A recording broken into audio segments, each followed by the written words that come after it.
Surabhi channel में आप सभी का स्वागत है। आई होप कि आप सभी बहुत अच्छे से होंगे। शनिवार के दिन आने वाली प्रदोष यानी कि त्रयोदशी तिथि पर शनि प्रदोष जो किया जाता है, इस दिन भगवान शिव जी और शनि देव का पूजन अर्चन किया जाता है। क्योंकि जब आप शिव जी की पूजा करते हैं तो शनि से रिलेटेड जितने आपके दोष होते हैं वो दूर हो जाते हैं।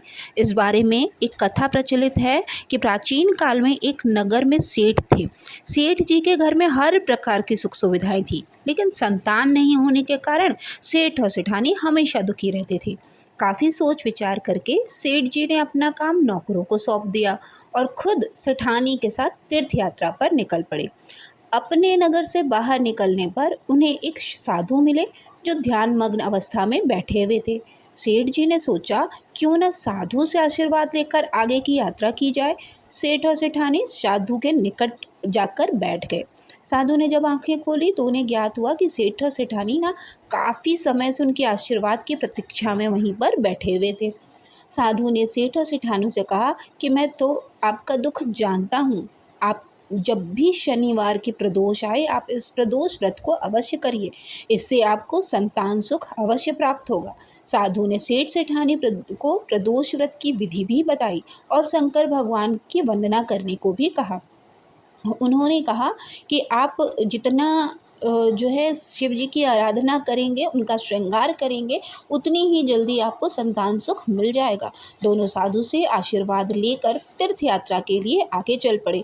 तीर्थ यात्रा से लौटने के बाद सेठ और सेठानी ने मिलकर शनि प्रदोष व्रत किया, जिसके प्रभाव से उनके घर में एक सुंदर पुत्र का जन्म हुआ और खुशियों से उनका जीवन भर गया।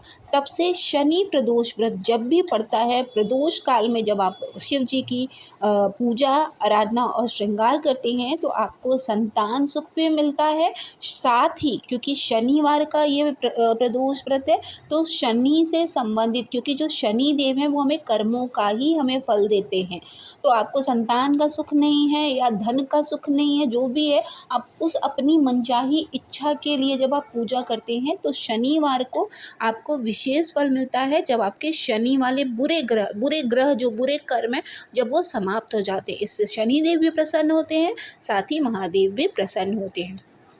अब बात करते हैं मंत्र और जाप की। देखिए, ओम नमः शिवाय मंत्र या नमः शिवाय ओम जो मंत्र है वो अगर आपने गुरुजनों से नहीं लिया है, अगर आपने अपने गुरु किसी को नहीं बनाया है, अपना गुरु नहीं है, तो आप इस मंत्र का जाप बिल्कुल भी ना करें। तब आप ऐसी अवस्था में सिर्फ और सिर्फ संबा सदाशिव यानी कि शिव जी के नाम का, जैसे आप हरे कृष्ण हरे राम राम राम हरे हरे का जाप करते हैं, उसी तरह से हमें सिर्फ और सिर्फ नाम जप करना चाहिए।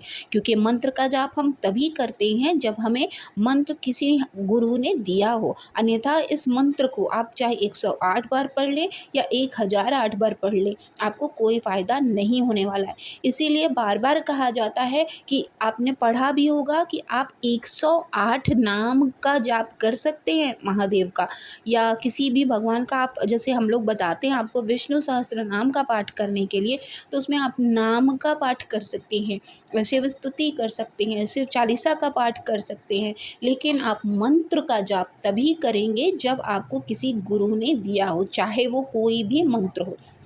ये बात आप हमेशा ध्यान रखिएगा। इसके अलावा जितना ज़्यादा आप सफ़ेद पुष्प से उनका श्रृंगार करेंगे शिव जी का, उतना ही उन्हें शांति और सुख मिलता है।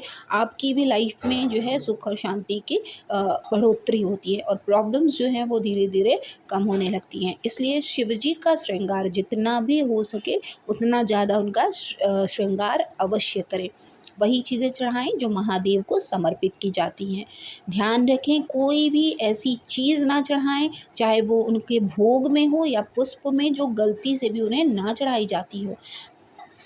अब जान लेते हैं कि हमें रुद्राष्टकम का पाठ कब करना चाहिए और लिंगाष्टकम का पाठ कब करना चाहिए। रुद्राष्टकम का जब आप पाठ करते हैं तो आप शांत चित्त मुद्रा में बैठकर, जब आपकी पूजा श्रृंगार सब हो जाएगा तब आपको बैठकर आराम से पूजा की जाती है, क्योंकि ये भगवान शिव के रुद्र रूप को शांत करने के लिए प्रार्थना की जाती है। और जब भगवान प्रसन्न हो जाते हैं तो अपनी मनोकामना कहते हुए उनके सामने ये पाठ किया जाता है। ठीक है। लिंगाष्टकम कब करना चाहिए? जब आप धार देते हैं, चाहे वो दूध की हो, जल की हो या गंगा जल की हो।